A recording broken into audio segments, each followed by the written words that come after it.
రజకులను SC జాబితాలో చేర్చి ముఖ్యమంత్రి నారా చంద్రబాబు నాయుడు ఆయన చిత్తశుద్ధిని నిరూపించుకోవాలని వైఎస్ఆర్సీపీ రజక నాయకులు డిమాండ్ చేశారు. మరి చంద్రబాబు నాయుడు గారు 2014లో ముఖ్యమంత్రి అయిన తర్వాత వాల్మీకి బోయలకు తేజ్పాల్ కమిషన్ అని చెప్పేసి ఒక కమిషన్ వేసి వాళ్ళదేమో అసెంబ్లీలో తీర్మానం పెట్టడం జరిగింది. కానీ రజకులది మాత్రం అసెంబ్లీ తీర్మానం లేదు. ఆ రోజు మేము అడిగాం, అయ్యా చంద్రబాబు నాయుడు గారు 1985లో ఎన్టీ రామారావు గారు ముఖ్యమంత్రి అయినప్పటి నుంచి కూడా రజకులను షెడ్యూల్డ్ కులాల్లో చేరుస్తామని చెప్పేసి మీ మాట విని విని మా వాళ్ళు పిచ్చోళ్ళు అయిపోయినారు. ఎన్టీ రామారావు అంటే చాలా అభిమానం మా వాళ్లకు. మరి ఈరోజు 100కి 60, 70, 80% రజక సోదరులు అందరూ కూడా తెలుగుదేశం పార్టీ అభిమానంగా ఉన్నారు.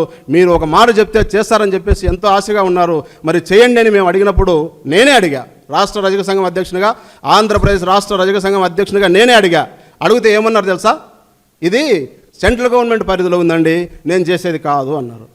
మరి వాల్మీకి బోయలను షెడ్యూల్డ్ ట్రైబల్లో చేరుస్తామని చెప్పేసి అసెంబ్లీ తీర్మానం చేస్తే అది నువ్వు చేస్తావా చంద్రబాబు నాయుడు గారు? మీరు చేస్తారు అది? మరి అది కూడా కేంద్ర ప్రభుత్వం చేయాల్సిందే కదా.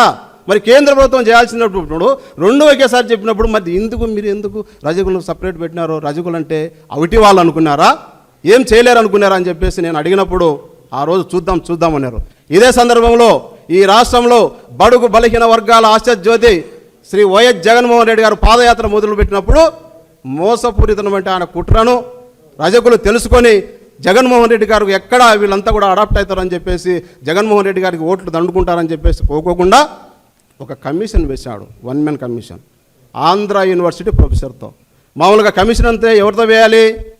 రిటైర్డ్ ఐఏఎస్ ఆఫీసర్లతో వేయాలి, లేదా ఒక హైకోర్టు న్యాయమూర్తులతో వేయాలి, రిటైర్డ్ న్యాయమూర్తులతో.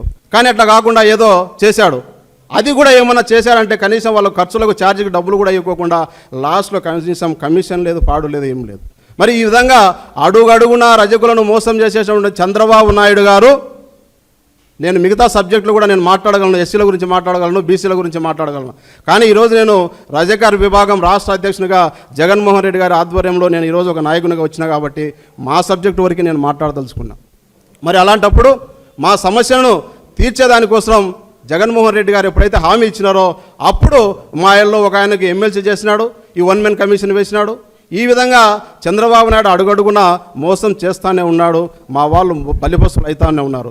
కాబట్టి జగన్మోహన్ రెడ్డి గారు ఈ నెక్స్ట్ రాబోయేటువంటి ఎలక్షన్లో, సాధారణ ఎలక్షన్లో 2029 కావచ్చు, ఎప్పుడైనా సరే ఈ ఎలక్షన్లు వచ్చినప్పుడు చంద్రబాబు నాయుడు ఇచ్చినటువంటి మోసపూరిత హామీలను అందరికీ కూడా తెలియజేసి చంద్రబాబు నాయుడిని గద్దె దించడంలో మొదటి దెబ్బ రజకులదే ఉంటుంది.